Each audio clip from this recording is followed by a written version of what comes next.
அன்பிற்குரியவர்களே, உங்கள் அனைவரின் மீதும் எல்லாம் வல்ல இறைவனின் சாந்தியும் சமாதானமும் என்றென்றும் உண்டாவதாக என்ற இஸ்லாமிய முகமன் கூறி இந்த உரையை துவங்குகிறேன். அஸ்ஸலாமு அலைக்கும் வரஹ்மத்துல்லாஹி வபரகாத்துஹு. பேரன்பிற்குரிய சகோதரர்களே, சகோதரிகளே, பெரியோர்களே, சமீப காலமாக தமிழக அரசியல் சூழலில் ஒரு பரபரப்பாக சில விஷயங்கள் பேசிப்பட்டு வர்றதை நீங்கள் சமூக ஊடகங்கள்லையும் செய்திகள்லையும் கவனிச்சிங்கன்னா உங்களுக்கு தெரிய வர வாய்ப்பு இருக்குது. பெரியார் குறித்த சம்பவங்களை சமீப காலமாக பேசிக்கிட்டு இருக்காங்க. தந்தை பெரியார் என்று அழைக்கப்படக்கூடிய ஈவேரா பெரியார் அவர்களை இந்த நாம் தமிழர் என்ற ஒருங்கிணைப்பாளர் சகோதரர் சீமான் அவர்கள் இந்த பெரியாருடைய சிந்தனையை நான் எதிர்க்கிறேன், பெரியாருடைய கொள்கையை நான் எதிர்க்கிறேன், பெரியாரை ஒட்டுமொத்தமாக நான் எதிர்க்கிறேன் அப்படின்னு சொல்லி அவர் பெரியார் குறித்த எதிரான கருத்துக்களை அவர் முன் வச்சுக்கிட்டு வர்றார்.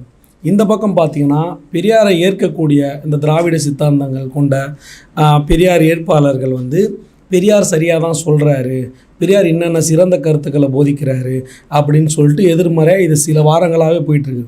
அவர் ஒரு சமூக ஊடகங்களில் ப்ரெஸ் மீட்டில் பேசும்பொழுது அவர் அதுக்கு எதிரான கருத்துக்கள் சொல்கிறத நம்மளால் கவனிக்க முடியுது.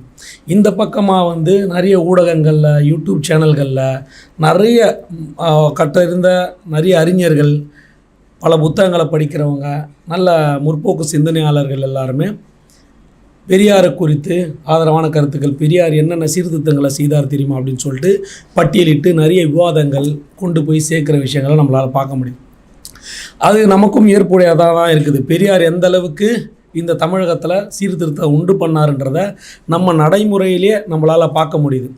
அவர் 1920களில் இருந்தே அவருடைய இந்த சீர்திருத்த பணியை தமிழகத்தில் செஞ்சுக்கிட்டு வந்திருக்காரு.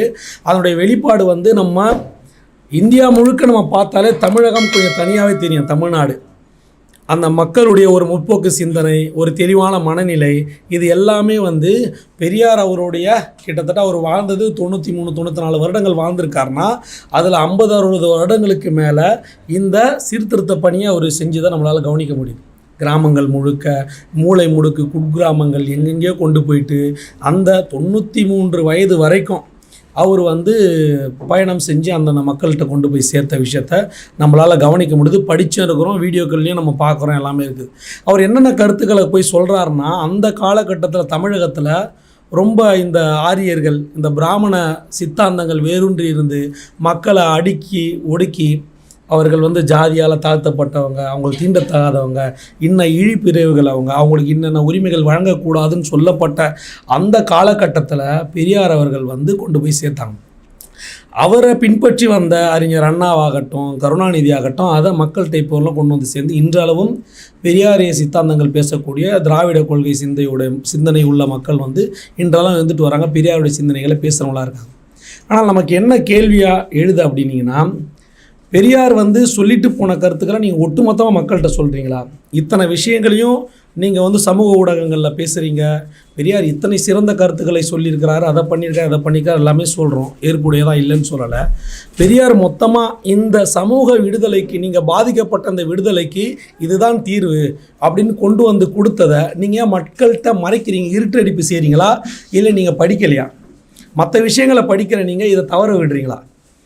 நிறைய முற்போக்கு சிந்தனையாளர்கள் பேசுகிறவங்க எல்லாருமே, அதாவது கரு பழனியப்பன் ஆகட்டும், இஸ்லாமிய மார்க்கத்தில் இருக்கக்கூடிய சகோதரர் அமீர் ஆகட்டும், ஆலு ஷானவாஸ் ஆகட்டும், இவங்களாம் இஸ்லாமிய கருத்துக்களை மக்கள் முன்னாடி சொல்கிறத விட இதை அதிகமாக கொண்டு போய் சேர்க்குறாங்க. பல சமூக ஊடகங்களில், யூடியூப் சேனல்களில் இருந்து பேட்டி கொடுத்து மக்கள்கிட்ட கொண்டு போய் சேர்க்குற விஷயத்த நம்மளால் பார்க்க முடியுது.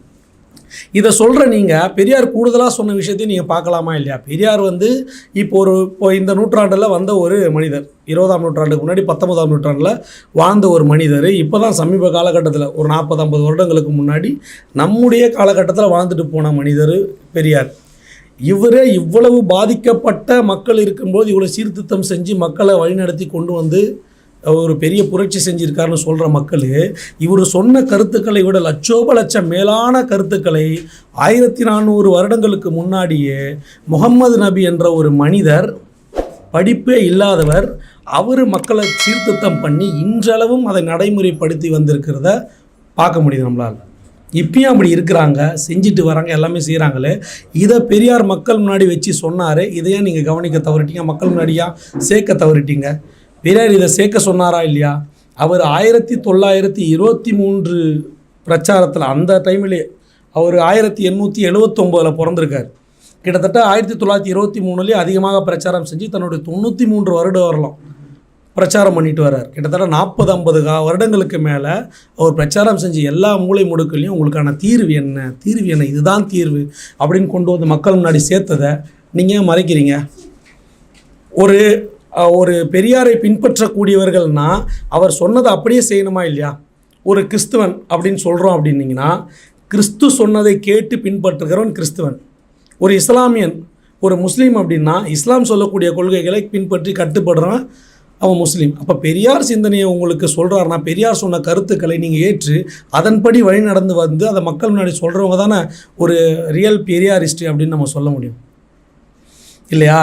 அப்போ 1400 வருடங்களுக்கு முன்னாடியே இந்த மனிதன் சொன்னதை இவர் மேற்கோள் காட்டி சொல்கிறார், இதை செய்யுங்க, இவர் சொன்னதை நீங்கள் பின்பற்றுங்க, இதை பின்பற்றினா உங்களுக்கு விடுதலை இருக்குது அப்படின்னு சொல்லிட்டு மக்கள் முன்னாடி கொண்டு வந்து சேர்க்குறாரு.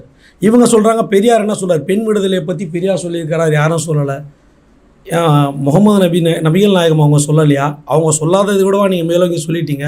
நீங்களாவது இப்போ சம காலகட்டத்தில் நல்ல படிப்பறிவு இருக்கிற சட்டம் இயற்றப்பட்டதுக்கு அப்புறமா நீங்கள் 1008 விஷயங்கள் பேசுகிறீங்க. ஒரு காட்டு மிராண்டி கூட்டத்தில் ஒன்றுமே இல்லாத மக்கள் முன்னாடி பெண் விடுதலையை கொடுத்து பேசுகிறாரு, பெண்களுக்கு விவாகரத்து உரிமையை பற்றி பேசுகிறாரு, பெண்களுக்கு சொத்துரிமையை பற்றி பேசுகிறாரு, பெண்கள் கணவன் மனைவிக்கு இடையே இருக்கிற உரிமை என்ன, பெண்ணுக்கு என்ன உரிமை இருக்குது, கணவன் அவனை வந்து அடிக்க ஒடிக்கக்கூடாது, என்னென்ன விஷயங்களை செய்யணும்னு சொல்லிட்டு அவ்வளவு டீட்டெயிலாக வாழ்ந்து காட்டி கொண்டு நடைமுறைப்படுத்தி விட்டு சென்ற மனிதர் இன்றளவும் அவர் சொன்ன கொள்கையை பின்பற்றி தான் வாழ்ந்துக்கிட்டு வராங்க இல்லையா? அப்போ அவர் சொன்ன விஷயங்கள் என்ன? ஏற்றத்தாழ்வை பற்றி பெரியார் ரொம்ப டீட்டெயிலாக பேசியிருக்காரு, மக்களுக்கு சமூக விடுதலை பற்றி பேசியிருக்காரு. நபிகள் நாயகம் ஸல்லல்லாஹு அலைஹி வஸல்லம் அவர்கள் சொன்னதை விடவா பெரியார் மீறி சொல்லிட்டார். இன்றளவும் அவர் சொன்ன சித்தாந்தம் ஏட்டு சுரைக்காயாகவே இருக்குது. பெரியார் சொன்னது ஏற்றுக்கலை நிறைய பேர். ஏன்னா அவங்க பெரியாரே சொல்கிறார், என்ன சொல்கிறாருன்னா, ஒருவன் தன் மதத்தில் இருக்கிற ஒருவன், அவர் இருக்கிற மதத்தை குறிப்பிட்டு பேச, தன் மதத்தில் இருக்கிற ஒருவன் அவன் வணங்குகின்ற சிலையை உடைத்தாலும், அவன் அந்த ஆலயத்துக்குள்ளே அந்த கோயிலுக்குள்ளே போக மாட்டேன்னு சொன்னாலும், இதை நான் கும்பிடவே மாட்டேன்னு சொன்னாலும் அவன் அந்த மதத்திலேருந்து வெளியே வர முடியாது. அவன் என்ன வந்து ஜாதி பேரில் இருக்கிறானோ அவன் அதிலே தான் இருப்பான். அவனுக்கு விதிக்கப்பட்டது அதுதான். நான் வணங்கவே மாட்டேன்ப்பா, நான் உன்னோட இதுக்குள்ளே வரமாட்டேன், எனக்கு இதில் விருப்பமே இல்லைன்னு சொன்னாலும் நீ இன்னார் தான், நீ சூத்திரன்தான் அப்படின்னு தான் உங்களுக்கான அடிப்படை இருக்கும். ஆனால் பெரியாரே சொல்கிறாரு, ஒருத்தன் 5 மணிக்கு சூத்திரனாக இருக்கிறவன் உன்னை டேய்னு கூடுவான், ஏய்னு கூடுவான். அவன் 5:05க்கு முஸ்லீம் ஆகிட்டானா அவனை பாயின்னு கூடுவான். 5 மணிக்கு ஏய்னு கூப்பிட்டுவன் 5:05க்கு உன்னை பாயின்னு கூடுவான். ஒரு இஸ்லாமிய அறிஞர் அழைப்பாளர் கூட இந்த 2 வரியில் புரிய வைக்கிறதுக்கு நம்ம பார்க்க முடியாது. அவ்வளவு ஆழ்ந்த கருத்துள்ள விஷயத்தை அப்படி போகிற போக்கில் பெரியார் மக்கள் முன்னாடி எடுத்து வச்சுட்டு போனார். 5 மணிக்கு உன்னை ஏன்னு கூப்பிட்டுவேன், 5:05க்கு உன்னை பாயின்னு கூப்பிடுவான். காரணம் என்ன? இந்த இஸ்லாமிய கொள்கை விதைத்து விட்டு போன அந்த ஏற்பாடு, அந்த அமைப்பு, அதை மக்கள் முன்னாடி பெரியார் கொண்டு வந்து சேர்க்குறாரு. என்ன சொல்கிறார்? இணை இழிவு நீங்கள், இஸ்லாம் தான் நன்மருந்து, நீங்கள் இஸ்லாத்தை ஏற்றுக்கோங்க, இஸ்லாமிய மார்க்கத்துக்கு நீங்கள் வாங்க, பல மேடைகளில் பிரச்சாரம் பண்ணுறார். நீ இதிலேருந்து வெளியே வந்தால் தான் உனக்கு இந்த விமோச்சனமே கிடைக்கும், உனக்கு இந்த அடிமைத்தனத்துலேருந்து நீ வெளியே வருவ. எப்படி சொல்கிறாருன்னா, நீங்கள் வந்து ஒரு இதில் இருக்கீங்க, ஒரு மதத்தில் இருக்கீங்க, அந்த மதம் தான் உங்களை வந்து தாழ்ந்தவன், இழிபிறவி அப்படின்னு சொல்லுதுன்னா அதற்கு காரணம் கடவுளாக இருக்கிறதுனால தான் நான் அந்த கடவுளை நான் எதிர்க்கிறேன், நீங்கள் அதுலேருந்து வெளியே வாங்க அப்படின்னு சொல்லிட்டு பெரியார் தன்னுடைய ஈவேரா சிந்தனைகளில் குறிப்பிட்ட அந்த விஷயத்தை நான் அப்படியே பெரியார் சொன்னதை அப்படியே நான் படித்து காட்டுறேன். இது வந்து நம்ம ஒன்றும் சுய கருத்தோ அப்படிலாம் சொல்லலை. பெரியார் சொன்ன இஸ்லாம் குறித்து நீங்கள் இஸ்லாத்தை நோக்கி வாங்க, நபி அவர்களை பின்பற்றுங்கன்னு சொன்ன பெரியார் சொன்ன சித்தாந்தத்தை உங்கள் முன்னாடி நான் சொல்கிறேன். அதாவது இஸ்லாமிய மார்க்கம் தான் வந்து உலகத்திலேயே மேலோங்கிய ஒரு மதம் இஸ்லாமிய மதம் தான். காரணம் என்னென்னா, அந்த முகம்மது அவர்கள் உண்டாக்கி கொண்டு போன கொள்கை என்னென்னா அனைவரும் சமம். இதை தான் நம்ம ஏற்கிறோம், அனைவரும் சமம், இதில் ஏற்றத்தாழ்வு கிடையாது. அவன் வந்து ஆப்பிரிக்காவில் ஒரு முஸ்லீம் இருந்தாலும், சவுதி அரேபியாவில் ஒரு முஸ்லீம் இருந்தாலும், எந்த நாட்டில் ஒரு முஸ்லீம் இருந்தாலும் அனைவரையும் சகோதரர்களாகவே கருதுறதை நம்மளால் பார்க்க முடியுது. அதே போல் மக்கள் எல்லாருமே வந்து பல கடவுள்கள், ஆயிரக்கணக்கான கடவுள்களை கட்டி அழுவதை விட ஒரே கடவுள் இருக்குது என்று சொல்வது மேலானது, சிறந்தது அப்படின்னு சொல்லிட்டு பெரியார் சொல்கிற விஷயங்களை நம்மளால் பார்க்க முடியுது. எதில் சொல்லியிருக்காருன்னா பெரியாரிய சிந்தனைகள், ஈவேரா சிந்தனைகள் பக்கம் 497 குறிப்பிடப்பட்டிருக்கு.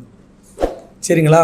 இது இல்லாத நபிகள் நாயகம் அவர்களை குறித்து நீங்கள் என்ன நினைக்கிறீர்கள் என்று என்னிடம் கேட்டால் பெரியார் சொல்ல, நீங்கள் என்ன நினைக்கிறீங்க என்று கேட்பீங்க. முகமது நபியை குறித்து நான் என்ன நினைக்கிறேன்னா, அவர் தன்னை வந்து கடைசி தூதர்னு சொல்லிட்டாரு, நான் தான் தூதர், எனக்கு அப்புறம் ஒருத்தர் வரமாட்டேன்னு சொல்லிட்டாரு. ஆனால் அவர் சொன்ன அந்த கருத்துக்கள், சித்தாந்தங்கள், கொள்கைகள் அது இன்றளவும் அவர் சொன்னதை போல் யாரும் சொல்லலைன்னும் பொழுது எனக்கு என்னவோ அவர் தான் கடைசி தூதர். அவர் சொல்கிறதுக்கு மாற்றமாக யாருமே இது வரலும், அவர் சொன்னதை காட்டிலும் சிறந்ததை இது வரைக்கும் யாரும் சொல்லலை. எல்லா மனிதர்களையும் ஒரு சேர கட்டமைச்சு ஒரு கொள்கையை மக்கள் முன்னாடி சொல்லி அதை நிலைநிறுத்தி காட்டுறதுன்றது சாதாரண விஷயம் கிடையாது.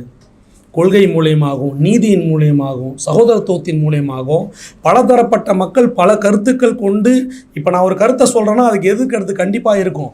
அப்படி இல்லாத அளவுக்கு ஒரு கொள்கையை கொண்டு வந்து ஒரு மனிதன் சொல்கிறாருன்னா அது சாதாரண விஷயம் இல்லை. அது போல் இப்போ யாருமே கொண்டு வரலை, சொல்லலை அப்படின்னு சொல்லிட்டு நபிகள் நாயகம் அவர்களை குறித்து பெரியாருடைய கருத்து.